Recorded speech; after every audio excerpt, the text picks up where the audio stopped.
une annonce presque silencieuse, 2 territoires sous tension, et un mouvement militaire qui pourrait redéfinir l'équilibre en Méditerranée. Ces derniers jours, quelque chose d'inhabituel attire l'attention autour de Ceuta et Melilla. Des signaux discrets, difficilement perceptibles pour le grand public, mais suffisamment clairs pour les observateurs avertis. Une présence qui se renforce, des activités qui s'intensifient, sans véritable explication officielle. Mais ce qui intrigue le plus, ce n'est pas seulement ce déploiement, c'est le timing. Car au même moment, une autre réalité semble émerger à proximité. Une pression grandissante, des fragilités qui apparaissent, et un climat qui change progressivement, comme si plusieurs dynamiques, jusque-là séparées, commençaient soudainement à se croiser. Et pendant que certains tentent encore de comprendre ce qui se joue réellement, ailleurs, le silence domine.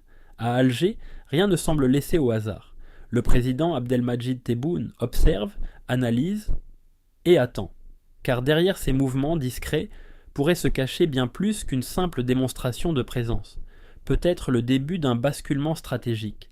Avant d'aller plus loin, prenez un instant pour partager votre point de vue, car cette situation soulève une question importante.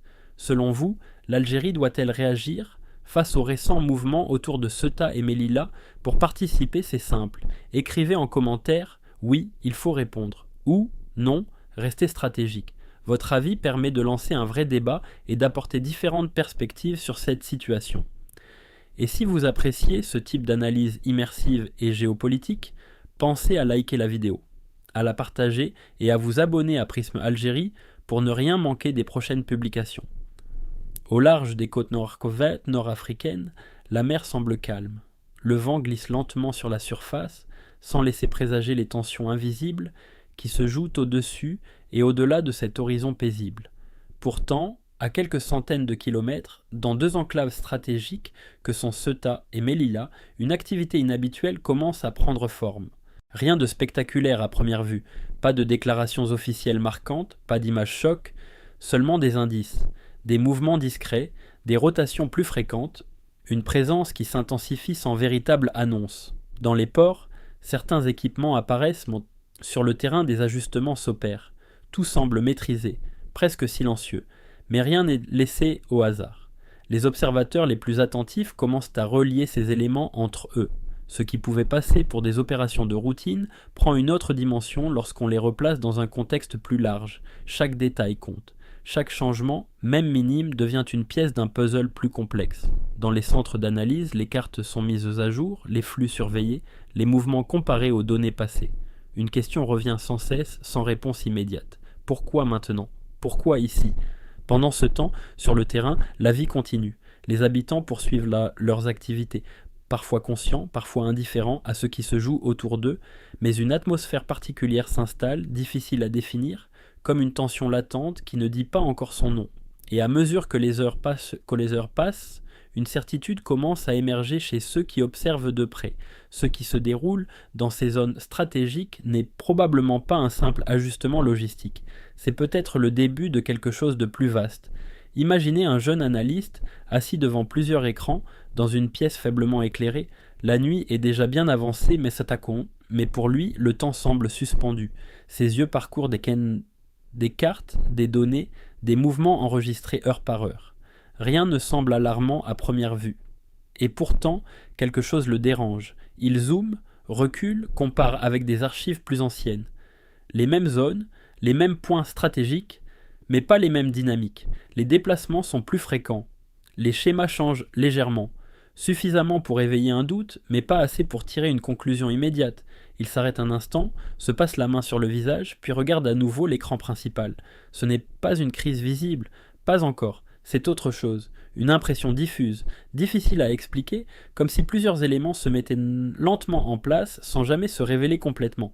Pendant ce temps, à des centaines de kilomètres de là, un habitant vit sa journée sans forcément comprendre ce qui se joue.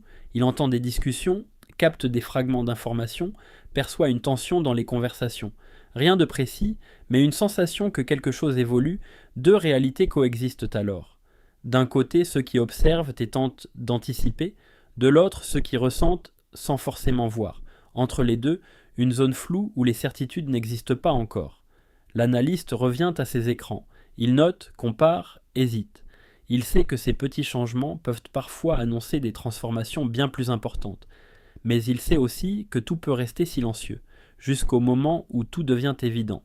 Et dans ce silence, une émotion particulière s'installe, ce mélange d'attention, d'incertitude et d'attente, comme si chacun, à sa manière, pressentait que ce qui se déroule n'est pas anodin, sans pouvoir encore mettre des mots dessus.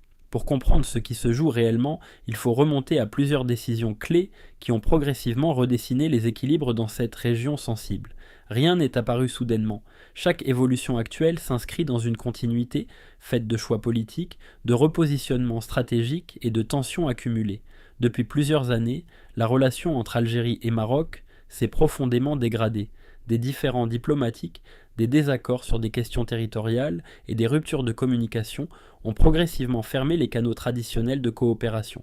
Dans ce contexte, l'énergie, la sécurité et les alliances sont devenus des instruments de pression autant que des outils de négociation. Parallèlement, Espagne a opéré certains ajustements dans sa posture régionale. Des décisions politiques concernant des dossiers sensibles ont été perçues comme des prises de position claires, modifiant l'équilibre des relations avec Alger. Ces choix n'ont pas seulement eu des conséquences diplomatiques, mais ont aussi influencé la manière dont la coopération sécuritaire et énergétique est envisagée. Ce qui semblait, à première vue, être des décisions isolées, s'inscrit en réalité dans une dynamique plus large. Les routes énergétiques ont été rediscutées. Certains accords ont été suspendus ou réorientés. Des partenariats ont été renforcés, tandis que d'autres se sont fragilisés. Dans cet environnement, chaque acteur cherche à sécuriser ses intérêts tout en évitant une confrontation directe. L'apparition d'une présence renforcée autour de Ceuta et Melilla ne peut donc pas être analysée indépendamment de ce contexte. Ces territoires représentent des points de contact stratégiques entre plusieurs espaces géopolitiques. Toute évolution dans ces zones est immédiatement interprétée à travers le prisme des rivalités existantes. Au final, ce qui se déroule aujourd'hui est le résultat d'un enchaînement de décisions où le politique, l'économique et le sécuritaire s'entremêlent. Ce n'est plus simplement une question de territoire ou de présence militaire. C'est une recomposition progressive des rapports de force, où chaque mouvement, même discret, peut avoir des implications bien plus larges. Et puis, tout s'accélère. Les signaux qui semblaient isolés commencent à se multiplier. Ce qui ressemblait à de simples ajustements devient une série de mouvements cohérents. Les observateurs ne parlent plus de coïncidence, mais de dynamique en cours. Les regards convergent vers une même direction, comme si une pièce centrale du puzzle était sur le point d'entrer en jeu. À mesure que l'activité se renforce autour de Ceuta et Melilla, une autre réalité s'impose. Les équilibres deviennent plus fragiles, les marges de manœuvre se réduisent. Chaque décision potentielle prend un poids considérable. Dans les cercles stratégiques, le ton change, on ne se contente plus d'analyser, on anticipe, et très vite, un nom revient dans toutes les discussions, Algérie, parce que dans ce type de configuration, son positionnement peut tout modifier. Une réaction, même mesurée, pourrait redéfinir les rapports de force. Une absence de réaction, elle aussi, enverrait un signal fort. Dans les deux cas, l'impact dépasserait largement les frontières immédiates. La pression monte progressivement, les hypothèses accordées se croisent, certains évoquent une réponse diplomatique, d'autres imaginent des ajustements plus discrets, mais tout aussi significatifs. Rien n'est confirmé, mais tout est envisagé. Pendant ce temps, les heures passent, et plus le silence se prolonge, plus il devient lourd de sens. Car dans ce type de situation, l'attente n'est jamais neutre, elle peut être stratégique, calculée, délibérée. Et une question s'impose de plus en plus clairement. Quand la réponse viendra, changera-t-elle simplement l'équilibre actuel ou, à Alger, rien n'est interprété dans l'urgence?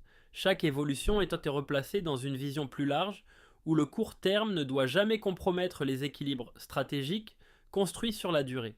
Dans cette logique, le gaz, la diplomatie et la posture sécuritaire ne sont pas des éléments séparés, mais les composantes d'un même levier d'influence. La position de l'Algérie repose sur une constante: préserver sa souveraineté décisionnelle tout en consolidant son rôle régional. Cela implique de ne pas réagir sous pression, mais de choisir le moment, la forme et l'intensité de chaque réponse. Dans un environnement aussi sensible, l'absence de réaction visible peut parfois être une stratégie en soi. Le pouvoir exécutif, sous l'impulsion du président Abdelmadjid Tebboune, semble privilégier une approche mesurée. Observer avant d'agir, analyser avant de répondre. Cette posture permet de maintenir une marge de manœuvre essentielle tout en envoyant un message implicite: chaque décision sera prise en fonction des intérêts nationaux et non des dynamiques imposées de l'extérieur. Dans ce cadre, les ressources énergétiques occupent une place centrale. Elles offrent à l'Algérie une capacité d'influence rare dans la région, mais cette capacité n'est pas utilisée de manière impulsive. Elle s'inscrit dans une logique de long terme où chaque partenariat, chaque contrat, chaque orientation est pensé comme un élément d'un équilibre global. Parallèlement, la dimension sécuritaire reste un pilier fondamental. Sans entrer dans une logique de confrontation, Alger veille à maintenir une posture dissuasive crédible. Cela passe par une vigilance constante et une lecture fine des évolutions régionales, notamment dans des zones aussi sensibles que les abords méditerranéens. Au final, ce qui se dessine n'est pas une réaction immédiate, mais une stratégie maîtrisée, une manière d'avancer sans précipitation, tout en gardant la capacité d'influencer les événements au moment le plus opportun. Au-delà de la région immédiate, ce qui se joue attire désormais l'attention de plusieurs capitales, car les équilibres en Méditerranée occidentale ne concernent pas uniquement les acteurs locaux. Ils s'inscrivent dans une architecture énergétique et sécuritaire beaucoup plus vaste, où chaque mouvement peut produire des effets en chaîne. Du côté de l'Europe, la vigilance est palpable. Depuis les récentes turbulences sur les marchés énergétiques, les États européens cherchent à sécuriser leurs approvisionnements et à diversifier leurs partenariats. Dans cette stratégie, Algérie occupe une place centrale en tant que fournisseur fiable et acteur clé du bassin méditerranéen. Toute évolution dans son environnement immédiat est donc scrutée avec attention. Espagne, directement concernée par les dynamiques autour de Ceuta et Melilla, se retrouve à la croisée de plusieurs enjeux. D'un côté, la nécessité de préserver sa sécurité territoriale. De l'autre, l'importance de maintenir des relations équilibrées avec ses partenaires énergétiques. Cette double contrainte complexifie chaque décision et renforce l'impact potentiel de ses choix. Mais l'intérêt ne s'arrête pas là. D'autres puissances observent également la situation, conscientes que la stabilité de cette zone influence des routes commerciales majeures, des flux énergétiques essentiels et des équilibres politiques sensibles. Dans ce contexte, la Méditerranée redevient un espace stratégique où se croisent intérêts économiques, rivalités d'influence et logiques de sécurité.